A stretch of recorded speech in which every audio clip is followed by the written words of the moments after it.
कि 26 अतराफ है, 74 पिछड़ा थी पिछड़ा है। लेकिन अभी जो हिस्सेदारी दी गई राज्यसभा में 0 कर दिया गया और विधान परिषद में जो 3 मुस्लिम चेहरा दिया गया, एक जदयू ने दिया, 2 आरजेडी ने दिया, वो तीनों शेख और सैयद को दिया। जबकि गन्ना का रिपोर्ट ये कहता है कि 3 लाख भी आबादी पूरे बिहार में सैयदों की नहीं है। तो आप ऐसे लोगों को हिस्सेदारी दे रहे हैं, तो क्या जो 75% 74% जो पिछड़ा मुसलमान है वो आपका वोट बैंक बना रहेगा क्या? आप अपनी रैली को देख लीजिए, जो भी आपने जन विश्वास रैली को, जिसको महारैली आपने कहा, अगर माले के लोग नहीं शामिल होते ना तो रैली फ्लॉप थी। और आप उसका सर्वे कर लीजिए कि उसमें मुसलमानों की हिस्सेदारी कितने थी।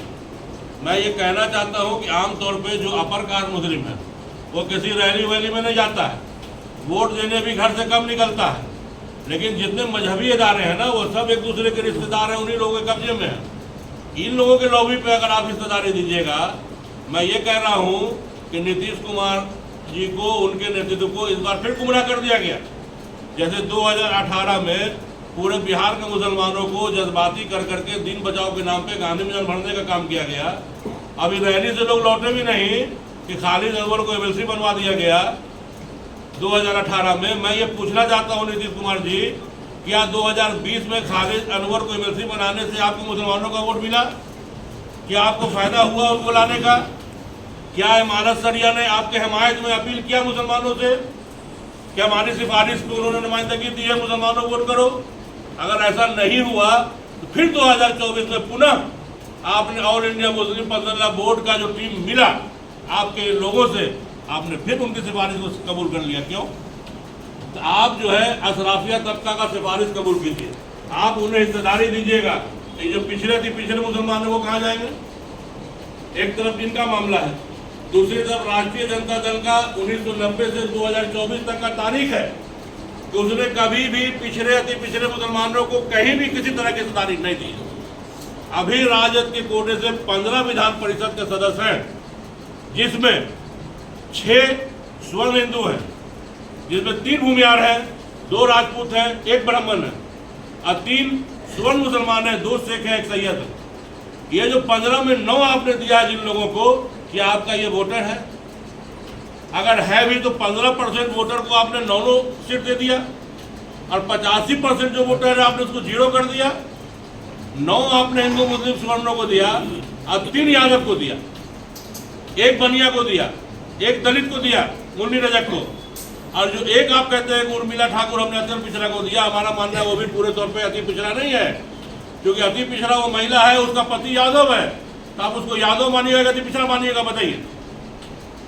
जो हिस्सेदारी अगर इसी तरह से हम लोग की आप अनदेखी कीजिएगा तो आप जान लीजिए 4% आबादी वाला कुशवाहा, 3% आबादी वाला कुर्मी, 5% आबादी वाला पासवान, जो आज चिराग पासवान नाक में दम किए हुए इन लोगों को, 2% आबादी वाला मांझी, अगर ये आपको चने चबा सकता है तो ये 18% मुस्लिम आबादी का 75% पिछड़ा दलित मुसलमान यूनाइट हो गया, जो 14-15% आबादी होगा।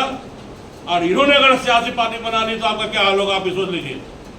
अगर आप इन्हें हिस्सेदारी नहीं दीजिएगा तो ये आपके साथ नहीं चलेंगे।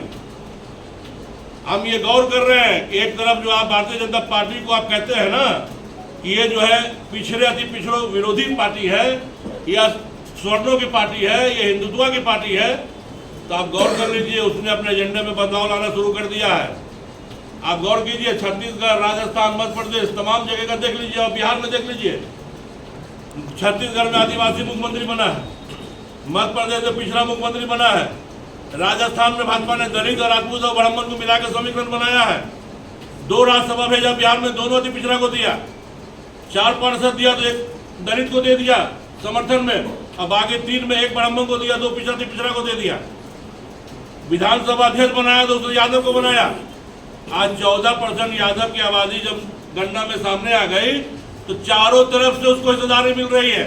पहले भी मिल रही थी, अब और बढ़ चढ़ के मिल रही है। आरजेडी भी दे रहा है, जदयू भी दे रहा है, माले भी दे रहा है, और बीजेपी भी दे रही है।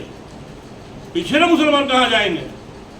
हमारा ये कहना है कि अगर इन लोगों ने नहीं सुधार किया तो बैकवर्ड मुस्लिम मोर्चा भी मजबूर हो जाएगा।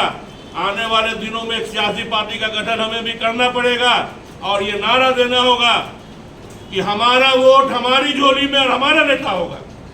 वोट हमारा, झोली हमारा, नेता हमारा। अभी तक हमने आपको सपोर्ट किया है।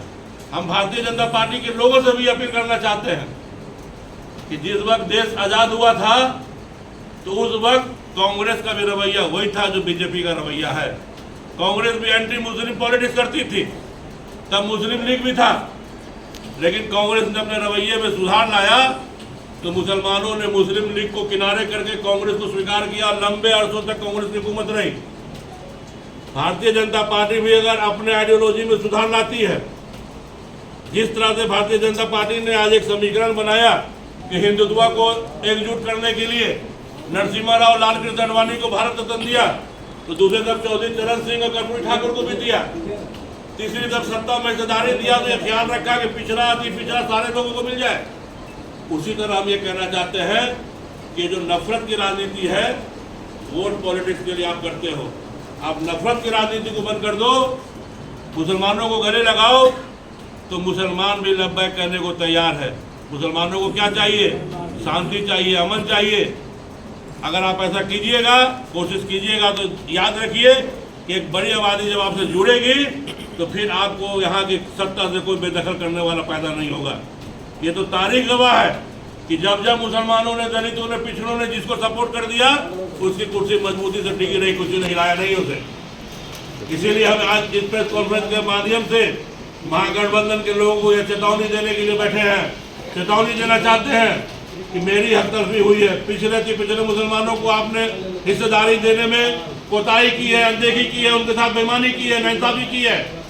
अगर यही रवैया लोकसभा चुनाव में भी रहा, अगर आपने लोकसभा चुनाव में भी हिस्सेदारी नहीं दिया, तो आपका जमकर पिछले मुसलमान विरोध करेंगे और आने वाले दिनों में तैयारी करेंगे तो अपना एक सियासी पार्टी का गठन करेंगे। आज के इस कॉन्फ्रेंस से मोटे तौर पे हम लोग यही संदेश देना चाहते हैं इन सियासी पार्टियों को।